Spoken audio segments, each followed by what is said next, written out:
So, I mean, I would say that the advice goes towards parents more so, that, you know, you are held responsible. God is going to ask you, why you didn't provide your children with the proper Islamic, influenced education. Yes, exactly. Because that's your primary responsibility.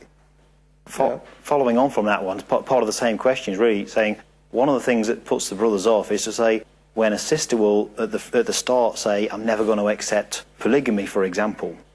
Now, some of the brothers say, well, I was never thinking of it.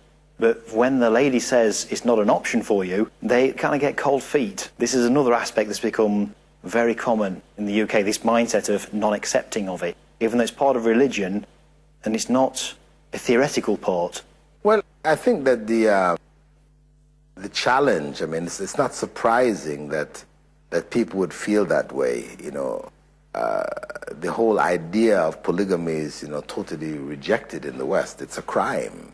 Bigamy, you can go to jail for it, So it's not surprising that young people growing up in that kind of environment would have these kinds of attitudes towards it. But isn't it the right of the woman in Islam to put a condition on her husband in the contract, the marital contract, that she does not accept him to marry another wife? Is it the right of women to do that, as we know from... Yeah, some scholars, some of the schools of Islamic jurisprudence do recognize that right. The right for her, for example, to have the right to be divorced if her husband takes another wife.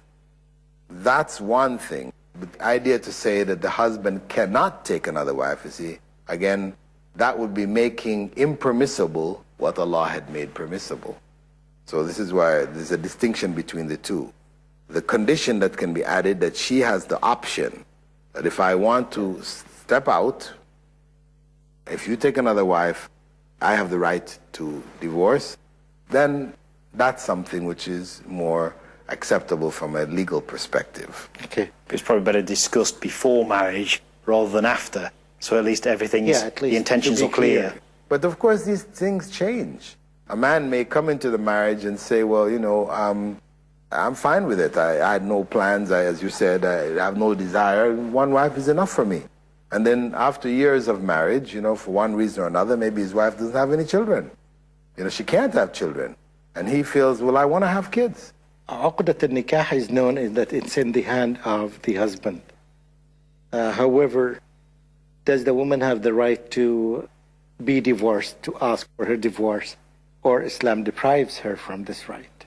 Well, we have what is known as khula, which is a female instituted, or initiated divorce, where she seeks divorce through the court system. That is different from the male initiated, where he does so by a pronouncement straight away. Right? He can pronounce the divorce, and that starts the process rolling. Whereas for the woman, she can do it through the court system. She has the right, but she has to do it through a specific way.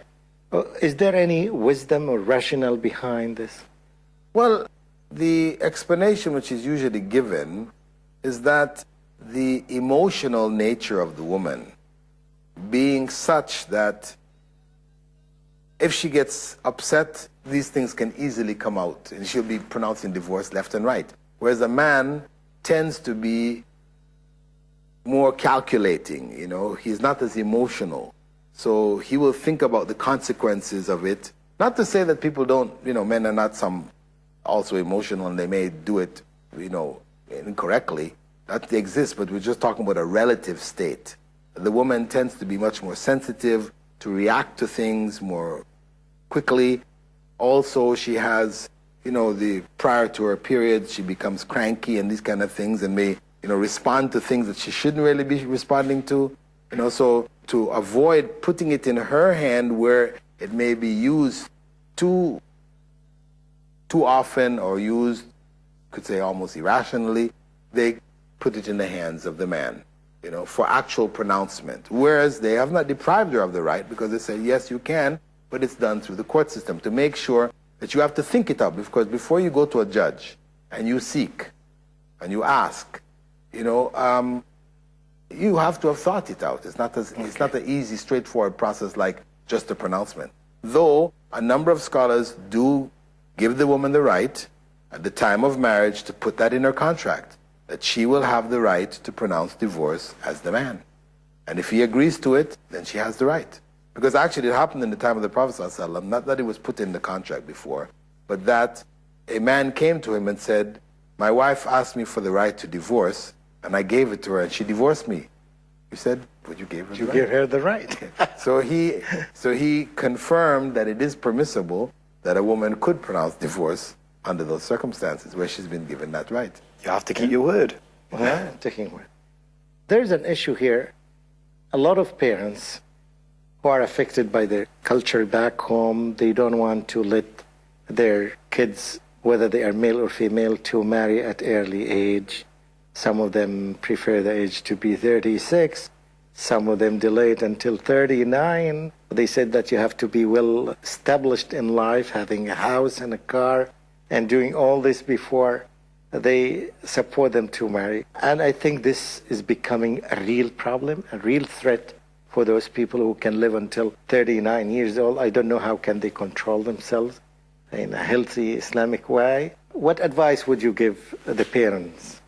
Well, I would advise that, one has to reconsider this and look at the consequences in the society to this delay, this artificial delay, which is that young people who are at the height of their, desires and emotions, in their late teens, early 20s and that, if you're denying them marriage at that time, then you are forcing them really through other channels, to find outlets, other outlets, and those outlets end up being corruption in the society. And that's what we're faced with in a number of the various societies where, you may find young women developing lesbian-type relationships or young men homosexual relationships or extramarital affairs and these kind of things happening. That is the consequence of delay, without a doubt.